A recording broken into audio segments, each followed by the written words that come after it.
Everybody, it's Ian King, founder of King Sports International, athlete, advocate, and coach educator. Today, we are honoured to talk to our colleagues from the land of the long white cloud. So, the KSI coach of New Zealand, we've got a select few on the group with us today. We're going to have a chat with them to learn about themselves as coaches and learn about their country. So, to kick it off, let's start. Let's start with Shane. So Shane, everyone will know you're a Kiwi as soon as you talk, but they probably don't know anything more about you. So you just want to give a little bit of a background of yourself as a coach.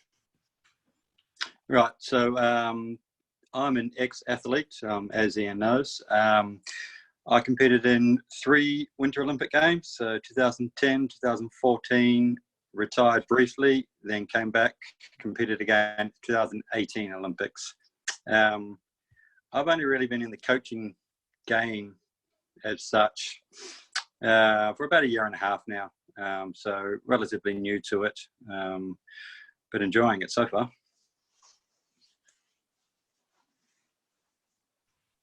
Fantastic. Appreciate that, Shane. We'll go back to some more specifics shortly. So sure. We've also got Fabian on the call. Fabian, you want to give yourself an introduction? Yeah, sure thing. Similar to Shane, I'm an ex-athlete as well, I suppose, but perhaps not to the same caliber. My background in sport was in track cycling, and I competed at sort of an elite level for about 5 or 6 years, mainly just within Australasia, and sort of with hopes of developing up to more international ranks, but sort of fell short due to injury and things like that. So put that on the back burner and decided to take the path of coaching. So yeah. Excellent. So we've got a lot to talk about over and above the plan content for today, but let's start off with some of the plan content. So as a coach, what is your primary drive? What motivates you as a coach, starting with Shane? That's a good question, Ian. Look, I would say the biggest drive I have at the moment is, I guess, guiding athletes to not make the same mistakes I did. There's probably no other easier way to put it. I feel like I wasted a lot of my career doing silly things. And I don't want other athletes to make those same mistakes. So if I can, kind of correct some of those mistakes that they are currently making and hopefully prevent some future mistakes, then I think that'll be a job well done. A great motivator. And I think some of the people listening to the call would probably like to learn some of the things that you, in hindsight, have had the courage to say, well, if I had my time again, I might do it differently. Or I'm going to do it differently with athletes that I'm responsible for. Yeah. I mean, look, without going into too much details, I think I suffered the same issues that I think 99% of athletes, or maybe even 100% of athletes suffer. It's overtraining. You don't know when to stop. And I think that the more I get into coaching, the more I see that as the role of the coach is when to say enough is enough. Because the athlete always wants more, which is, it's not always easy to do as a coach as well, because you also want to, you want the athlete to achieve. But sometimes it takes more strength to say stop than to keep pushing, Yeah, absolutely. And I find myself historically, I spend more time trying to, control the coach and the emotional drive to train than doing anything else. And the great statement made by the late Charlie Francis, he said, I spend more time holding the athlete back than I do encouraging them. And there's this misconception, especially in physical preparation, that our job is to encourage athletes to try harder and work harder. And, you see it in general population boot camps, etc., where they think their job is a drill sergeant to shout at people. Well, the reality is athletes are so internally driven that our greatest contribution is actually having a chat and pulling them back in a bit. Exactly. I mean, by the time you get to, that level of athlete, everyone's got talent and everyone's got drive, but it comes down to not only who wants it the most, but who's willing to make sacrifices. And sacrifices aren't always, the hard work. Sometimes it is forcing yourself to pull back. Yeah, Yeah, that's the sacrifice is actually being willing to let go of some of that training that gives you the emotional comfort that you might be doing the right thing. exactly. And from first-hand experience with myself, it takes a long time because it's drilled into you for many, many years that you just need to push. Work hard, train hard, whatever it is. It's not an easy task to pull back yourself, or convince other athletes to pull back. Well, I know firsthand because I remember doing some work with you when you were I don't know how many times you won world championships in on road in inline, but back in those days Yeah. you were pretty resistant to a low volume training, and then it took a while for you to mature, and you were a late entrant, and you transferred from inline to ice skating, and there was actually a credit, and there was obviously challenges in adapting to the variations in the skill set. But obviously, I either have a very determined person or some genetic contribution to have such a long career. When did you actually start at high level competition on inline? You've been competing at the top level for quite a few years. Right, exactly. So I first attended the Junior World Championships when I was 16. That's back in '96, and then I was Senior World Championships from '98. Right through until I switched over to ice skating in 2008. So that was, I think I did 11 years straight, which, it doesn't sound a long time, 11 years, but it's a long time in the sport of skating. And then crossed over and did another 5 years prior to Sochi Games in 2014. Then took a small break. As you know, it was a forced break, mentally burnt out, physically, body was a complete mess, to the point where I literally could not even walk until we did some work together. And to be honest, that was probably the light that went on to me that, by the time you get to the age I was now, trying to make a comeback to it, Olympic level sport at 36 and a half, after 2 years of complete inactivity, it was a challenge. But I guess after doing that little bit of work with you, I realized that the body doesn't lose that strength or that endurance. Once you've built it up over that many years, it's there. Mm-hmm. You've just got to be able to find it again and allow your body to kind of, I guess you could say, work hard, but recover just as well, so your body can achieve more. I think I noticed it more as I got older because I just didn't have a choice. I was forced into kind of adapting the way that I did things, which in hindsight was probably lucky, because if I was young, I probably still would have been pig-headed and made the same mistakes. Yeah, so I've been watching this space for 4 decades, and I actually celebrate sometimes. I know it sounds a bit harsh, a bit cruel when the athletes have that. The humbling experience that shit, if I don't change direction, I probably can't compete. And I want to go to the next Olympics, but I can't. My body's, what I've done to my body is just not happening. So it's a blessing in disguise, shall we say? Because on the flip side, you'll see an athlete who never faces those adversities and never changes tact. And I've dealt with all shapes and sizes when it comes to Olympics and Olympic cycles. But at the end of the day, had you been in ice from the get-go, you would have probably collected another 2 or 3 Olympic cycles, I'm assuming, which would have put you in as a 5-time Olympian. Look, I was actually going over that with my wife the other week. It would have been 5 or 6 times had I been in Olympic sport, from my teenage years. I guess when you look at it like that, in a sport, if I go over previous New Zealanders that have done that many Olympics, you're talking about equestrian riders and things like that. You're not talking about a sport that puts as much force on your body as what speed skating does. It is what it is. It's it was fun and looked. The 5-time Olympians and the 6-time Olympians are pretty elite groups. They're pretty few. And it's a great sign of durability and looking after your body. So to do the equivalent of 5, in my opinion, shows your tenacity and your genetics. And I've dealt with a number of athletes who have done that, and it's very rarely smooth sailing for them, but it's always to their credit. So Fabian, what is it that drives you? What motivates you in terms of your desire to help the athlete? I just don't really sort of straight copy Shane, but I suppose my answer. Oh no, you can say the same thing. It's okay.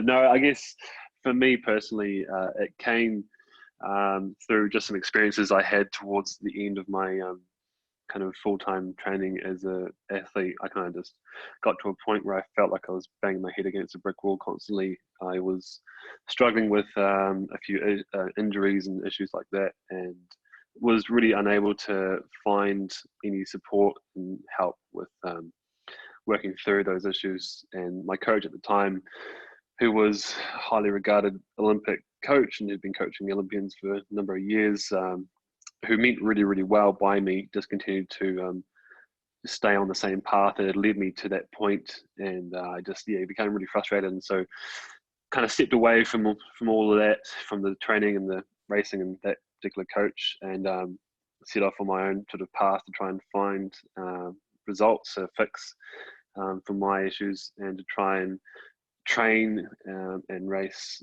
and coach, I guess, because I was studying at the time at a level that I knew was out there. I hadn't seen it yet. And so I got acquainted with a coach who's affiliated with KSI, and he sort of showed me the light, I suppose you could say. And it really resonated with me from the first day I met him and spoke to him about, how he operates and how he coaches and all that sort of thing. It really sort of resonated a lot with me. So that's definitely been my motivation to join the sort of KSI team, I suppose. But in terms of my motivation as a coach, it's to really bring forth that higher level of coaching into the industry. I feel like there's a massive absence of that higher level of coaching, and everyone needs it. So yeah. Yeah, absolutely. And this is the thing that I find intriguing in sport is that I want excellence to come to the table. I want us to do sport excellently. I want us to train excellently.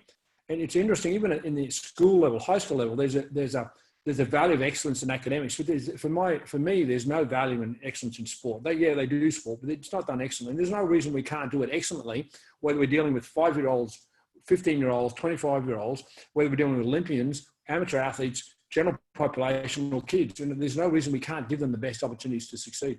So coming back to you, Shane, talk to me about what are some of the things that for you game changers or you think of breakthroughs specifically in training methodology, in training concept, over and above obviously overtraining, but what were some of the things that you believe you'll implement differently or different for you and effective for you and for our specific training things? Look, Ian, like I said, I've really only just beginning on this coaching journey. But one thing that I've already implemented, trying to implement more, it is a challenge, is the importance of flexibility. It's so underrated, and now that I look back even at myself, it just blows my mind. A sport like speed skating, flexibility, how it's not number one priority for all athletes. If you don't have that range of motion, then you just don't have strength in the correct body position, So that's probably the biggest thing that I guess I harp on about to the athletes I'm working with currently. Look,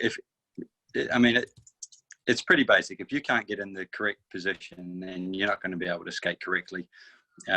And you're not going to have power in those positions either. So it doesn't matter how strong you are in the gym. If you can't apply that to skating, which in my opinion, flexibility is probably the biggest transfer, then look, you're pretty much wasting your time in the gym.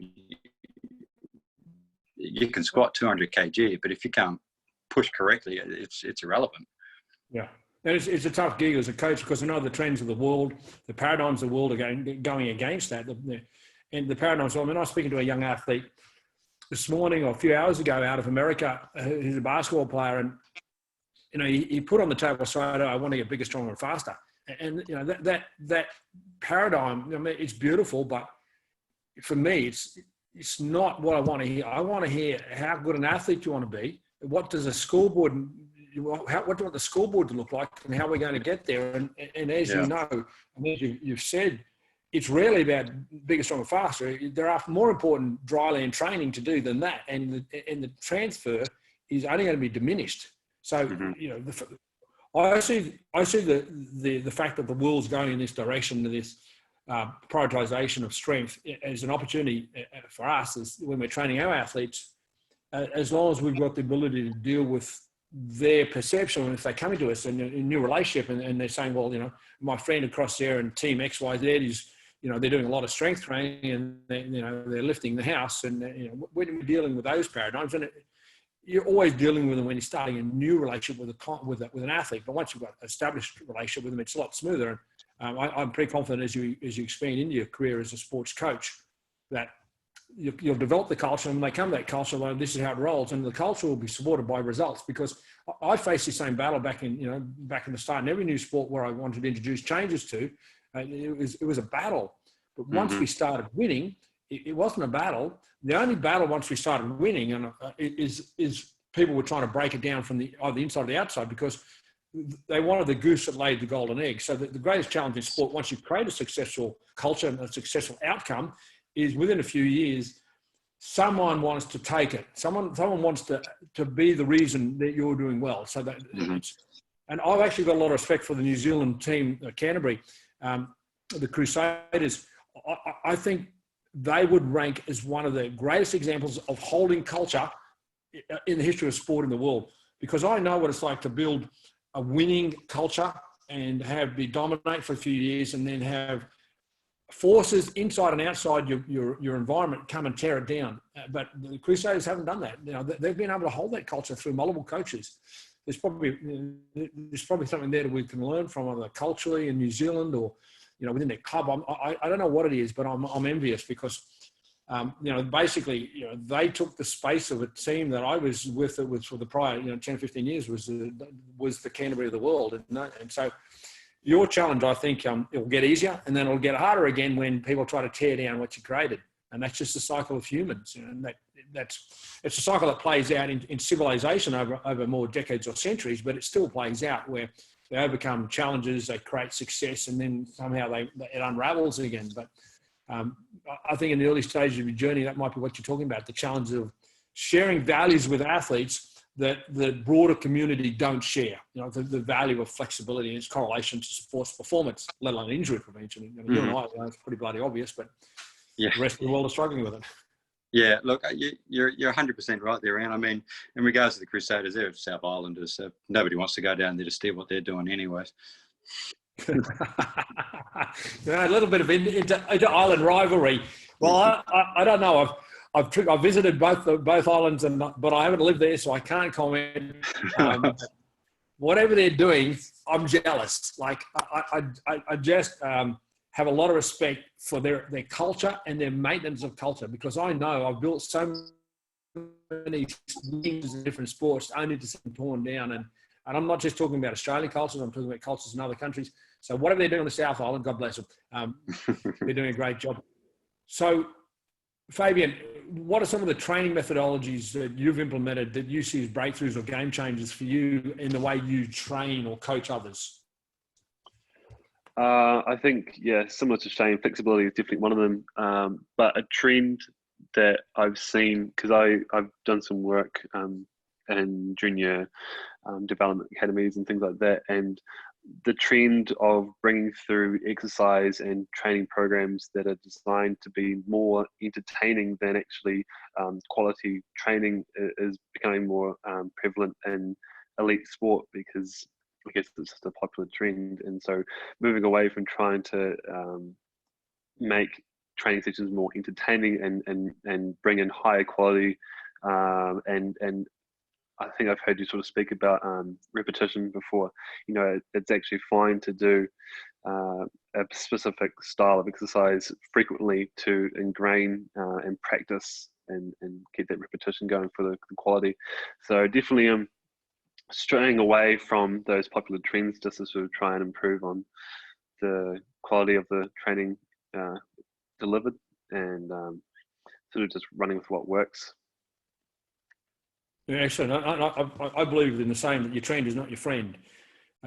There's the trends that influencing sport are phenomenal. And I've got to take you back to say when I came in the industry in the 1980s, one of the biggest influences on training in the 1980s, especially in Olympic sports, some of the sports I was working with in the 1980s, was the East German training methodology. It was really strong in its influence in Australia. And I'm talking about, for example, the paddling sports, the East German influence on rowing, flatwater kayaking, those sort of sports. And,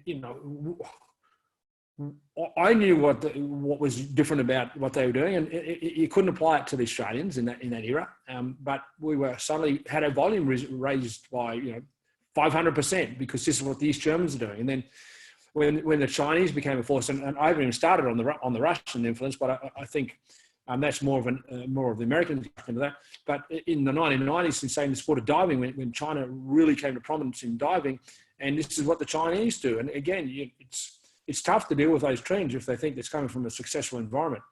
But what I'm seeing now is trends coming into sport that aren't even justifiable by countries' sporting success. Like some guru wrote a book about you should stand on a Bosu ball and swivel your hips 5 times, have a rope tied off one side of your head, and close your eyes 3% and look at a 5-degree angle, and it's become a circus trick. Exactly. About. Yeah, I guess a lot of it is potentially just due to people trying to keep clients, probably from the more public PT side of things, trainers trying to keep their client entertained and trying to get them coming back to them every week or so, because they're changing up their entire exercise routine, training routines from week to week, and they're never giving their clients time enough to actually practice and become proficient in these different movement patterns and things they're trying to teach them. So I guess actually sticking with some repetition, giving the client some time to actually practice and become proficient is key, really. I've been intrigued when I see incidents in sport where trends have been driven by general population or commercial influences. And I'm going to stick my neck out on this one. I'm going to say, when I saw the English rugby union team, and I think it was in the lead up to 99, but I could have got out by a cycle or two, being influenced by ergo rowers. They gave the entire team an ergo rower. And I think they've done it again in the cycle since. And training methods go through waves of popularity, but obviously at the time in England, to be an athlete, you're going to be a better athlete by rowing on a ergo. Listen, an ergo doesn't make a rower a better rower, in my opinion. How the hell it's going to help a rugby player has got me absolutely stuffed. But so that's not the only example. But I'm saying, when the general population training popularity comes through, and it's like for me, it's the tail wagging the dog. To be honest, it's like, you should be taking what you learn from sport and applying to the general population, because we've tested it, we know it works, not the other way around. So Shane, where are you going with your coaching? What's the immediate future hold? What are some of your goals? Look, I'm currently working with the Swiss Olympic team. They brought me primarily on as a technical advisor because of my history of transferring from inline skates over to ice skating, and the bulk of their athletes are also transfer athletes. But just this past winter, what's kind of interests me, along with the technical side of stuff, is learning not only what exercises off skates are transferable to ice, but in general, what training methods are going to transfer over to ice, and in particular, in the body position that we need to skate in. So that's something that's really interests me at the moment. It's something I want to dive a bit deeper into this off season. It's kind of, I guess it's a bit more of a progression just purely on the technical aspect. I also want to be able to learn how to implement specific training, to help what I think good technique is. The subject of transfer is a fascinating one. I've written a book on it. I love the subject, and it's something we don't talk about often enough.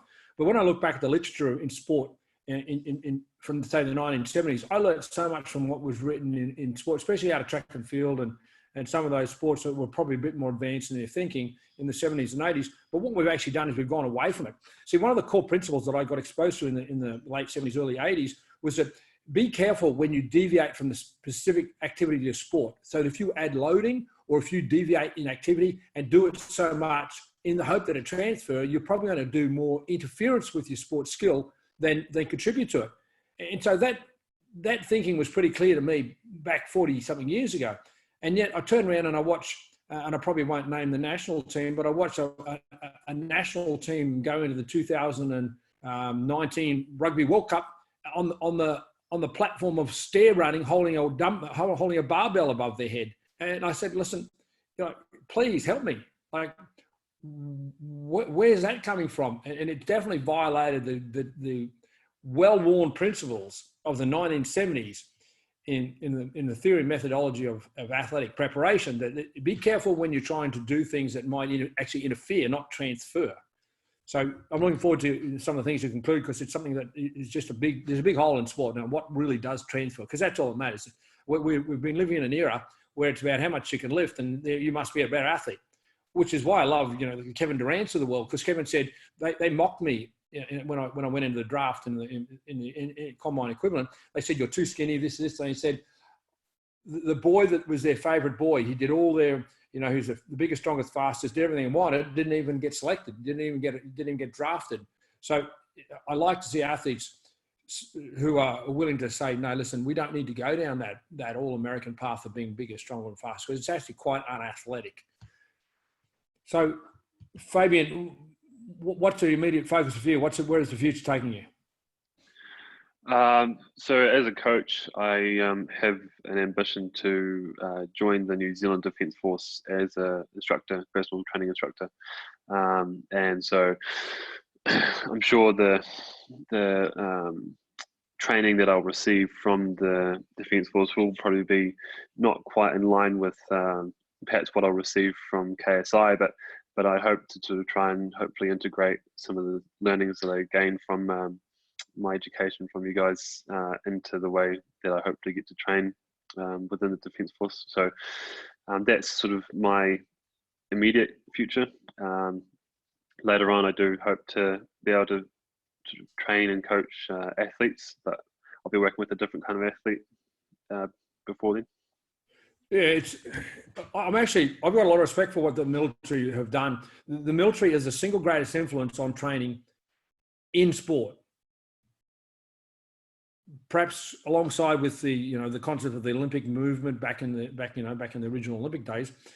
And the second thing is about the military training is, I think there's a lot of value in some of the lessons that they come out with.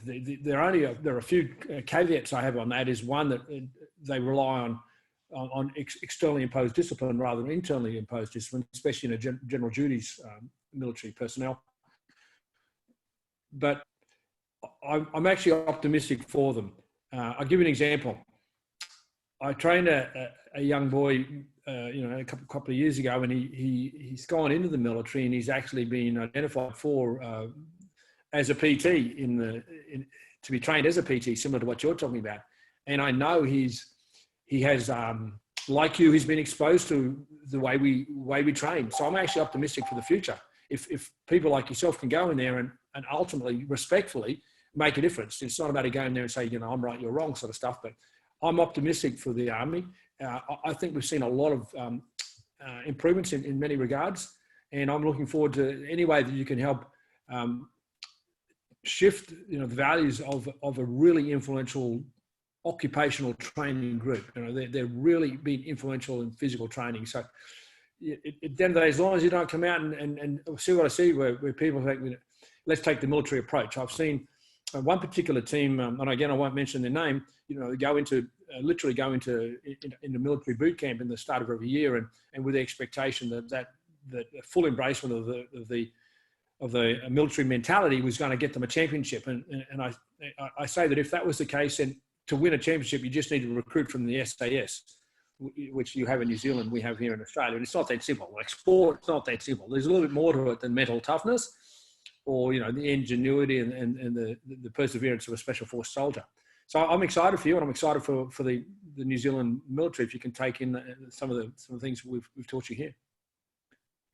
Yeah, I'm highly motivated. I was actually, I won't name names, but I was watching a video from a particular nation's defence force this morning about their new recruit testing and things like that, and still cringing at just watching these videos because of the protocols that they're using and things like that. So I think there's still a long way to go in the sense of what we know now. But yeah, I have high hopes, and I hope that we can actually sort of try and progress it through to what we know now, rather than sticking back in the dark ages. Yeah, absolutely. And I like what you're doing. And I think that's a great exercise. I like to do it myself, to study the values and the selection criteria, the training methodology from military from different countries. Because if nothing else, one of the easiest ways to change, if you find another country that you're doing it a little bit better, you can at least say, listen, look at this military, rather than saying, look what the KSI is doing. So I think that's a real smart strategy to study what's happening around the world. Because one thing that people are motivated by, if they feel that someone in their area in another country is doing it better than them, that does tend to form a motivator for them. So I'm looking forward to the outcomes, and I'm always optimistic. Maybe I'm just an internal optimist that someone's doing it better somewhere.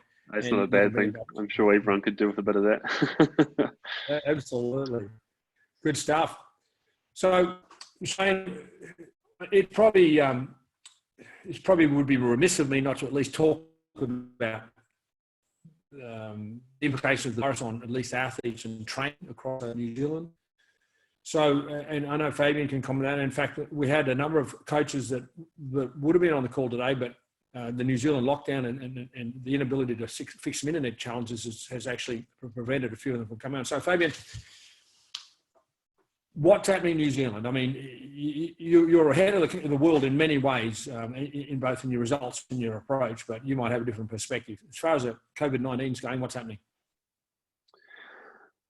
So yesterday was our first day of the nationwide lockdown, just really restricting people's movements, their interaction with others in the community. I believe community transmission started probably a couple of days just before the lockdown. So we're really just trying to nip it in the bud as early as we can. Our PM was quoted saying that we're going to go in early and go in hard, and she's definitely done that. And I think in some ways it's a good idea in terms of trying to stop the spread, but I'm probably not quite educated enough to have a whole lot of opinions about what we should and shouldn't do. But that is what's happening. We've definitely gone in early and gone in hard, and I hope that it sort of yields some good results. Yes, it's been really quite interesting to watch, because very decisive action, which some would suggest that maybe other countries haven't had as decisive action. So let's go through the fitness and sport industry. Like, the implications are obvious, but you tell me what's happened to the fitness and the sport industry in New Zealand. Off the bat, I mean, it's just been amazing. There's been a huge explosion of online, coaching and training programs and different things like that. And I can't help but feel that that's just sort of reduction in training quality. I know a lot of coaches perhaps don't acquire the skills really necessary to do as good of a job via online as they might in person. So I have concerns that at the moment a lot of people aren't training as well as they might normally because they're doing it virtually. But that's definitely been the first thing that I've noticed, is just this explosion of online training and coaching.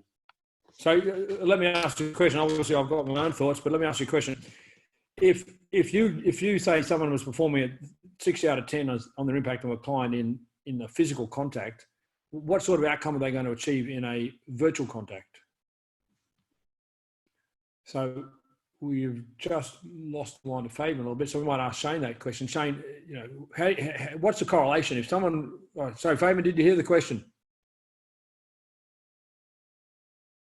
So Fabian, we've lost your audio.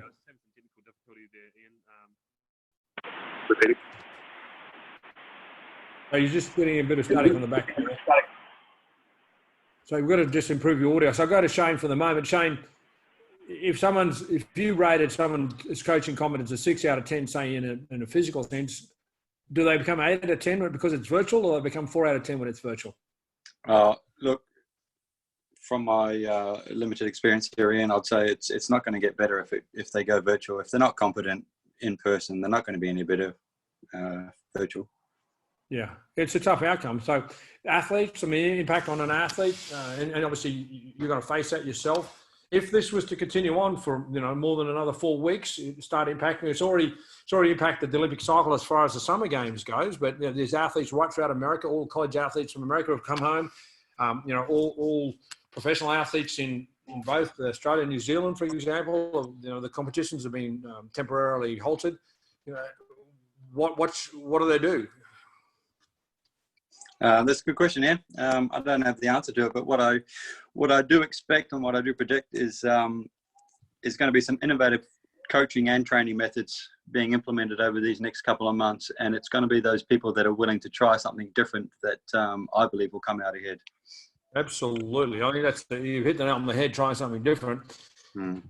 So yeah, exactly. It's going to be a new way to train in some regard. I mean, training's still training, but it's definitely going to another opportunity for people to rise. On the side of the Olympics, have you heard what's happening with the 2020s in some specifics?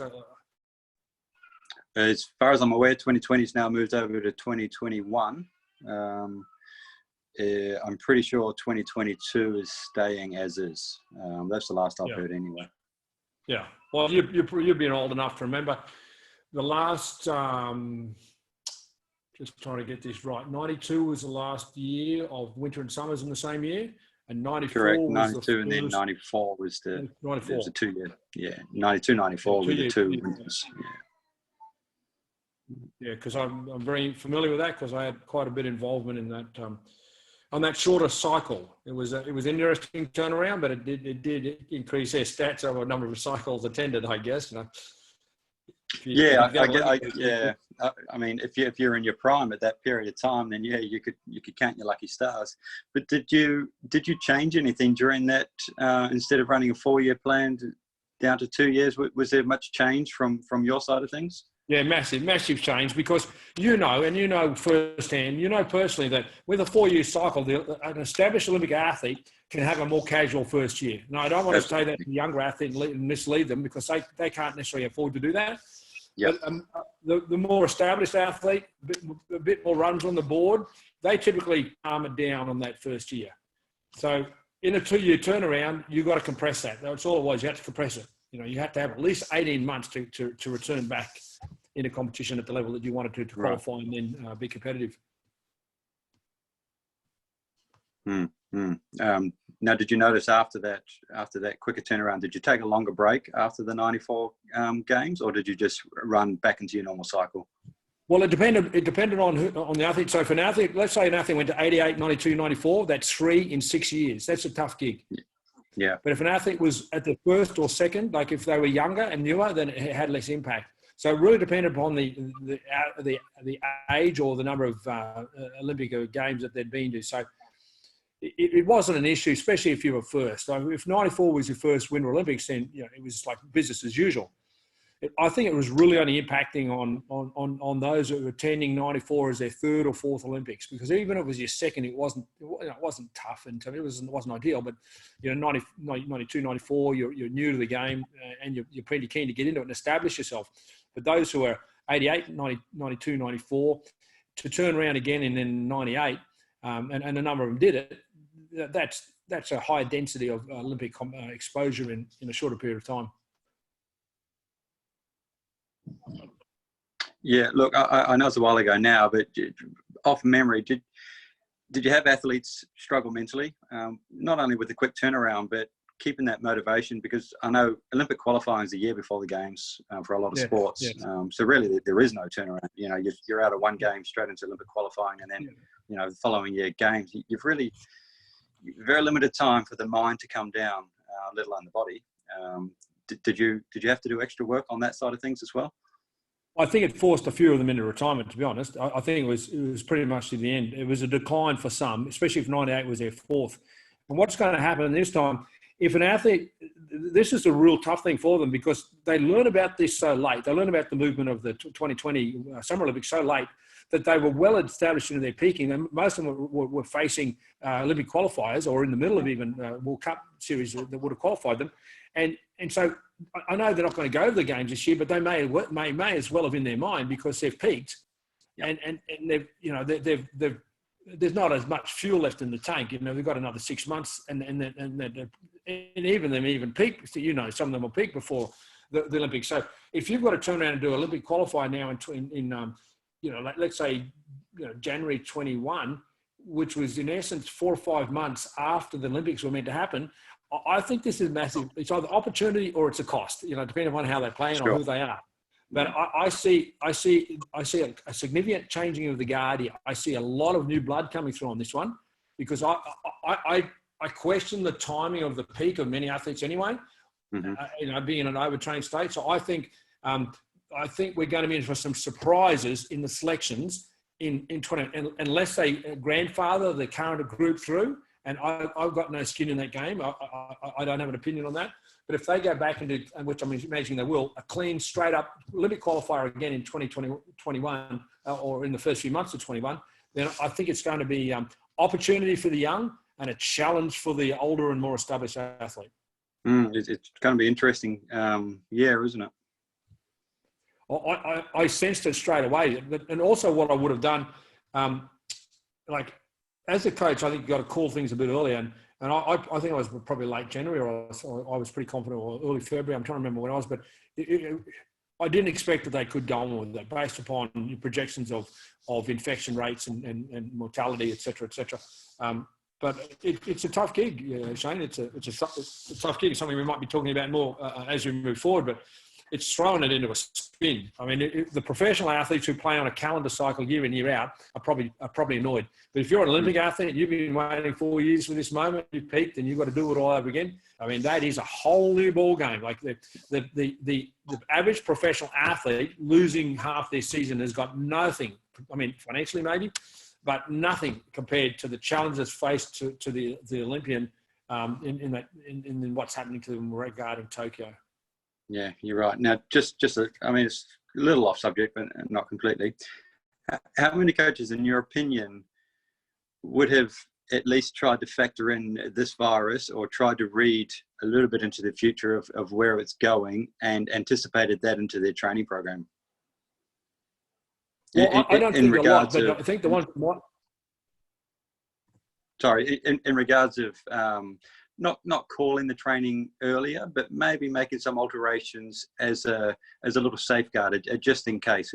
Like you said, at this late point in time, most people would have been already, if they weren't at their full peak, because I mean, 85 to 90% of the athletes need to qualify. I mean, you've only got the top guys that are almost automatic.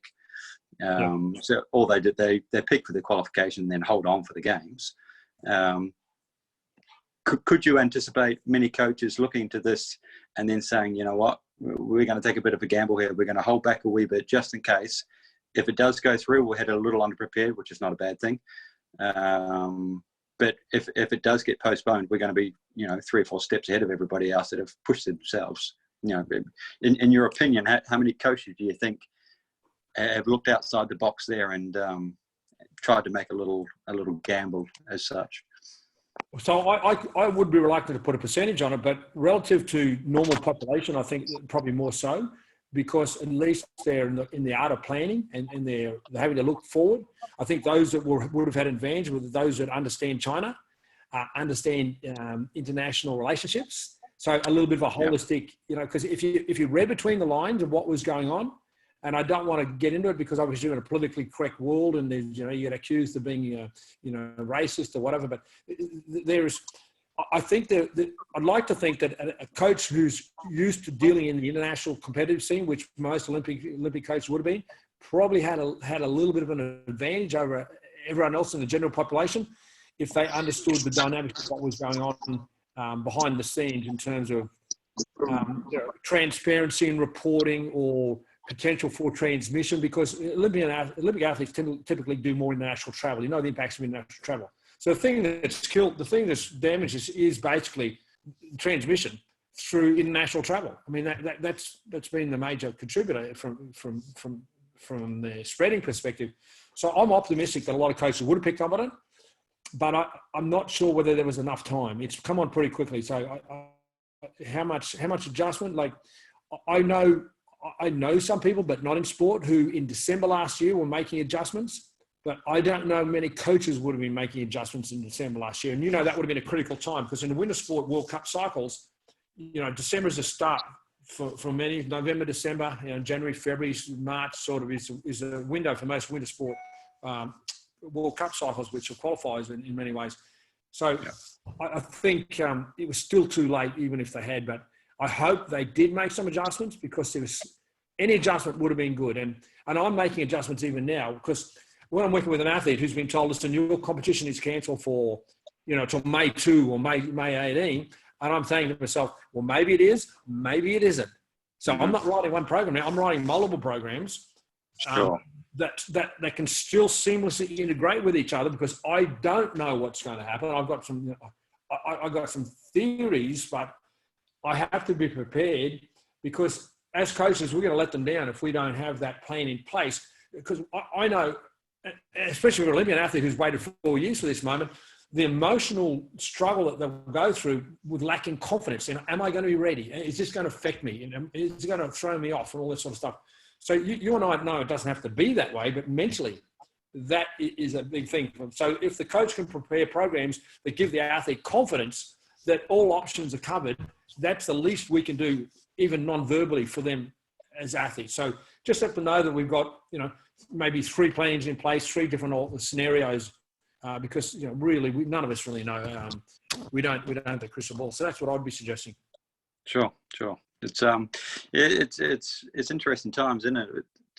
I guess the biggest opportunity right now for coaches is the people that are doing the homework, and the people that are willing to spend that extra time, like you said, writing out the multiple training plans. They're the ones that are going to be rewarded, and their athletes will be rewarded for it. And I think it's a great time to be a coach, actually. Exactly. I like to hear you say that, because I want to hear people see the opportunity, like to see the glass half full, not half empty. Because obviously there's adversity and there's risk, but the opportunity is massive. And I'm telling you, it'll be a changing of the game in 21. There'll be kids coming through getting Olympic selection that would not have gotten this year, simply because too many people have been thrown off by it, and their timing, has been affected by the change in the Olympics. So if I was, there's a lot of reason to be excited as a coach. There's a lot of opportunities here. It's going to be the coach who adapts the best that's going to give the athlete the greatest support, because we have to adapt. It's so uncertain about when, what our timeframes are. And that's what sports training is all about. It's all about timeframes. We just don't have certainty in our timeframes.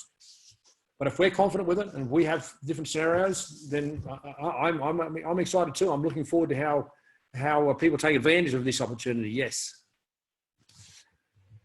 So that was the obligatory COVID virus chat, because it's a reality and it's massive impact on athletes. And whilst I said that the Olympians had a bigger challenge than the pros, I still have a lot of consideration for what the pros are going through. In terms of the impact on them financially, performance opportunities. So, but in the bigger scheme of things, there are market segments that are probably now more than an athlete. So my final question was going to, Fabian, tell me, what is it about New Zealand that results in so many great athletes? I mean, for your population, and the world probably doesn't appreciate, you've got about 4.4 million, I think. I think it's a little bit more than that. I think it's maybe up towards 4.9, but we won't, get out the bush. It's 4 plus. Like I can't keep up with immigration numbers. You know what I'm saying. So it's 4 plus. Very small country. Per capita, you get a pretty good outcome, especially in rugby. So what is it about New Zealand that creates that athletic superiority? Well, I guess you sort of said it, it is our size, really. I think being a smaller nation, we have an ability to be quite adaptive and to sort of have a bit of isolation away from perhaps what a lot of people or other people doing in the world, trends and things like that. And being isolated and perhaps having less exposure to those trends means that we have to be more proactive in developing strategies and trialing strategies and sort of seeing what works. I think the New Zealand rugby team is a great example in so much that they're arguably the most successful sporting team in the history of the world. Nearly to a point where people don't think it's cool if they win because they've just done so much of it. Yeah, I suffer almost like a Kiwi when they don't win. I'm sad. I'm not quite as sad as some Kiwis get, but I am sad. So when I look at one of the factors that I see, apart from their potential genetics and the cultural reward, is you said the isolation. That's a good point, because when I look at a rugby team these days, to understand the influence that they've been subjected to from mainstream training paradigms or trends, I look at how tight their jerseys are. And if they look like they're wearing their younger brother's jersey, I get really sad for them. And I think they've drunken the Kool-Aid. They think that getting bigger and stronger and looking buffed and wearing tight T-shirts is the key to athletic success. And I would quite confidently say that New Zealand has been the one of the last to adapt to that trend, and one of the most reluctant to worry about, whether they look like a bodybuilder as they come through the tunnel or not. And I've watched the European nations go down the American way and all get buffed, wearing the little brothers' shirts, etc. And in some regard, you could say it has resulted in a little bit of improvement, and that's the discussion itself, but the injury rate is going through the roof.